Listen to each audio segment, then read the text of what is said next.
जाने फूफा तो मारो वो तो भैया खास तुम्हारो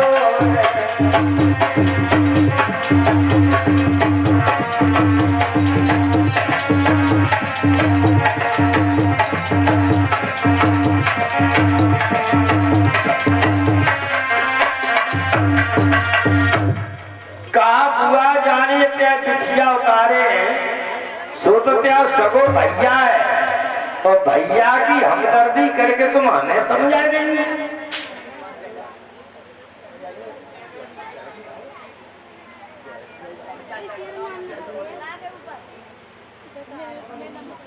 MS स्टूडियो एका बंस का स्टूडियो एका जो तुम्हारे गांव की कथा चल रही है इसी चैनल पे मिलेगी देखने को इन दोनों पे।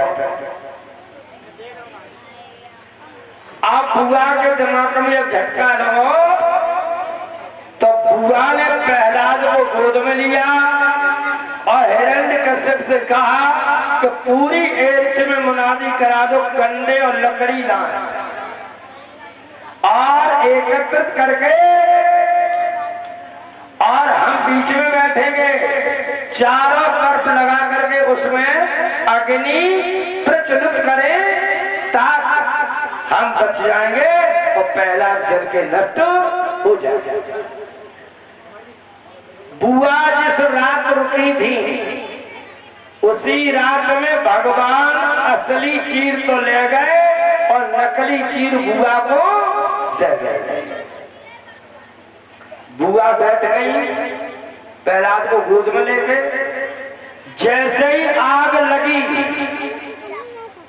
और धू धू के चली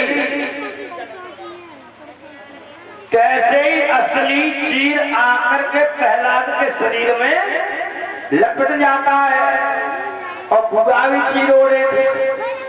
जब बुआ जलने लगी प्रहलाद मुस्कुराने लगे। बुआ कहने लगी बचाओ बचाओ बचाओ। बालक बच्चे जितने भी थे वो सब कीचड़ और मिट्टी मारने लगे कैसू आगे बुझ जाए लेकिन वो तब तक न बुझी कि जौले बुआ जरे भर के बन राख नहीं। बुआ जल के राख हो गई। प्रहलाद मुस्कुरा करके खड़े हो गए। तब इन्हों को कहना पड़ो होली होली जाओ न कुछ छिपो होली जो कुछ होनी भाग्य में लिखी थी सो होली और तब इन्हों को ना पड़ो होली। श्री सुखदेव जी सावधान कर रहे कि हे राजन हिरण्यकश्यप ने सुना तो आया और विचार किया जब लाला कर हमारी बहन हती सो खाए एक लोहे का खंबा गर्म कराया और संध्या का समय था। इधर सूर्य अस्त हो चुके थे। भगवान के भक्त को ले गया काट दे खंबा बहुत गर्म है। अब बता तेरा भगवान कहाँ है। भगवान चींटी बन के भाई खंबे पे चलने लगे। प्रहलाद ने सोचा चींटी जब नहीं चली तो मेरा शरीर कैसे चलेगा। प्रहलाद को उसी खंबे से बांध दिया और हिरण्यकश्यप ने तलवार जब निकाली और जैसे प्रहलाद ने ऊपर प्रहार किया प्रहलाद ने सर को ने झुकाया वो तलवार खंबे में लगी। खंबा दो भाग में बट गया। नरसिंह भगवान प्रकट हुए। बोलिए नरसिंह भगवान की। नरसिंह भगवान जब प्रकट हुए हैं तो भगवान ने छलांग मारी और हिरण्यकश्यप को पकड़ लिया और पकड़ के परीक्षित मंदिर की देहरी पर बैठ के, पास में जो मंदिर था,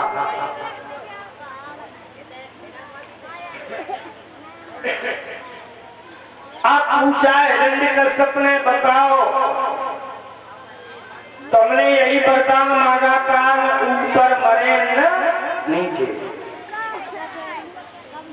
ऊपर और नीचे का भगवान तुम्हारे घुटने पे है, न ऊपर न नीचे, अंदर और बाहर का, आधे बाहर आधे भीतर है महाराज। दिन है रात, न दिन है न रात, संध्या काल। तुमने ये मांगा था न नर से मरू न पशु से, हम नर हैं या पशु का, भगवान को जोंट खाते में हो। ठीक, तुमने कहा अस्त्र शस्त्र जिससे हमारी मौत हो, कोई हाथ में अस्त्र शस्त्र तो नहीं है। तुमने कहा 12 महीनों में न मरे, 12 महीना में तुम्हारे लिए छोड़ दिए थे, 13 महीना तैयार करोगे लौट का महीना। भगवान ने हाथ के नाखून से और हिरण्यकश्यप का पेट फाड़ दिया, प्राणांत हो गया। बोलिए वृंदावन बिहारी लाल की।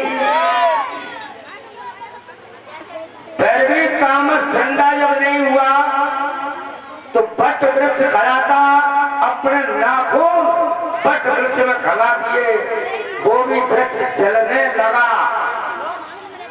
जब वृक्ष जलने लगा तब उसका नाम क्या पड़ा, बरी। आज भी डाली डाली पत्ता पत्ता हरा है, लेकिन फिर भी लोग क्या कहते, बरी। आप प्रहलाद को खंबे से खोला, कहा बेटा प्रहलाद तुमने बहुत प्रयास किया, लेकिन तुमने हमें छोड़ा नहीं, तो मैंने भी तुम्हें छोड़ा। जो एक बार मेरा हो जाता है, भगवान कह रहे हैं जो एक बार मेरा हो जाता है वो मेरा होकर के ही रह जाता है। मांगो। कहा कि यही माता पिता हमें मिले कष्ट देने वाले, जब कष्ट मिलता है तो प्रभु तुम्हारा ध्यान आता है। और मांगो। कहा कि प्रभु आगे चल के हमारे वंश में कितना ही बड़ा पापी क्यों न हो जाए, लेकिन तुम अपने हाथों से उसका वध मत ही कर। ठीक। और बोलो। अब और प्रभु आपसे हम मांगे क्या? जब 3 लोग के नाथ स्वयं सामने खड़े हैं तो हमारे मांगने से ही अब क्या होगा? कहा जाओ प्रहलाद, अब आप एरिच का शासन संभालिए और जनता जो दुखी थी उसको प्रसन्न करके और अपना शासन चलाइए। बोलिए आनंद कंद भगवान की। इस तरीके से प्रहलाद का उद्धार किया है और हिरण्यकश्यप का मुक्ति का द्वार खोल दिया।